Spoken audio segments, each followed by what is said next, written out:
Hey everybody, it's Party Elite, and it looks like things are all coming together with not one but two super clear teases with the latest video out of the folks at Creative Assembly.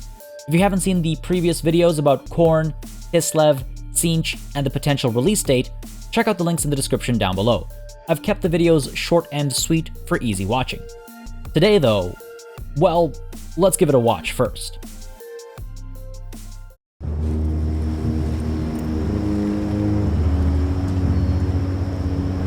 It mustn't be correct. A mere fancy of fate. If that is true, why does my mind churn so? Yes, as to be expected. Very good.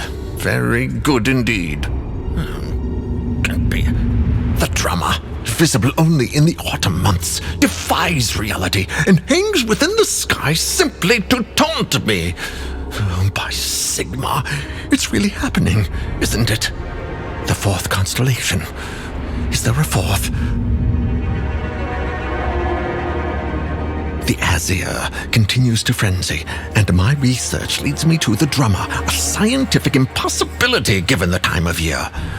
Further study revealed Raya's cauldron also. I am beyond reason.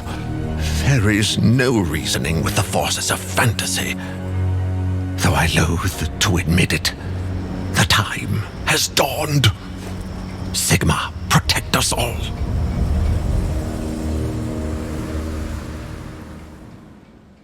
Alright, so our man is clearly sensing trouble in the air, and what he sees today corroborates what we were talking about last time. These constellations are being seen when they should not be seen, and this certainly hints at some greater trouble in the world.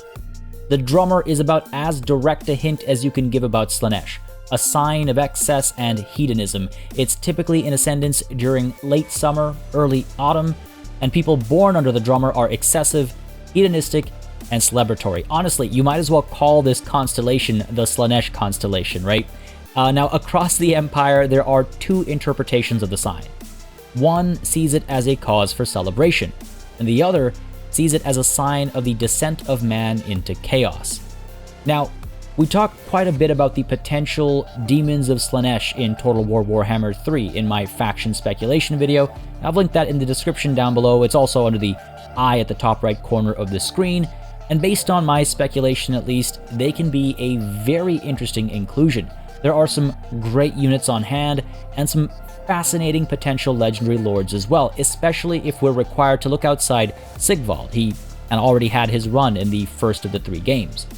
Now, apart from interesting potential mechanics, the inclusion of Slaanesh also begs the question if we're going to see a Blood Pact DLC equivalent for other R-rated materials. I'm mostly joking here, but that's going to be easy sales if they tried it.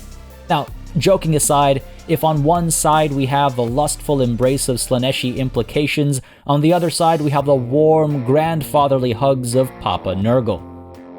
Raya's cauldron is the sign of mercy, death, and creation, and though many see Nurgle in a negative light, he is part of the circle of life, and so Raya's cauldron has a clear connection to him. It is in ascendance during early winter, and people born under it are known to be righteous, fearless, and merciful, while astrologers associate it with all aspects of nature. Again, life and death, aspects of nature, you can see the connection to Nurgle here. One thing about Nurgle as well is that his worshippers are often actually, arguably, good people. They tend to be the best of the worst, so to speak. Please don't burn me at the stake. I promise you I'm not a heretic, and if I were, I would be a Tzeentch cultist. But anyway, that's besides the point.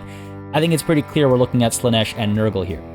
Now at the end here, the man continues to ramble about the scientific impossibility of the circumstances, and he says rather clearly, "The time has dawned. Sigma, protect us all." So the end times are here. It looks like the game is confirming all 4 Chaos Gods' presence in some way, shape, or form. As some of you pointed out in the comments of the previous episode, my note about the opposition of Khorne and Tzeentch is up for debate. At the end of the day, they all hate each other, but the highest levels of loathing between gods is something I often hear mixed things about. I've heard that Khorne despises Tzeentch and his sorcery, but I've also heard that Khorne despises Slaanesh because they have, two different sets of beliefs when it comes to battle. One is more brutal, one is more about perfection. So I do hear mixed things about this. Be that as it may, I'm willing to admit that maybe I was a bit off there, and that's perfectly fair. But we can set that aside because now it's pretty clear what's going on.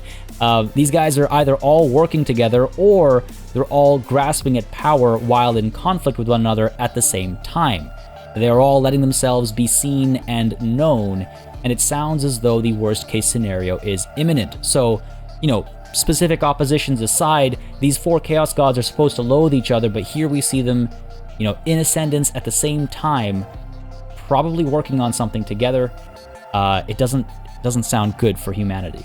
Now, from earlier videos, we have talked about our main man over here getting angry and irritable, and our Tzeentch cultist advisor here has been a fixture across all of these teasers. So is it possible that this is hinting at just those two gods being represented at launch?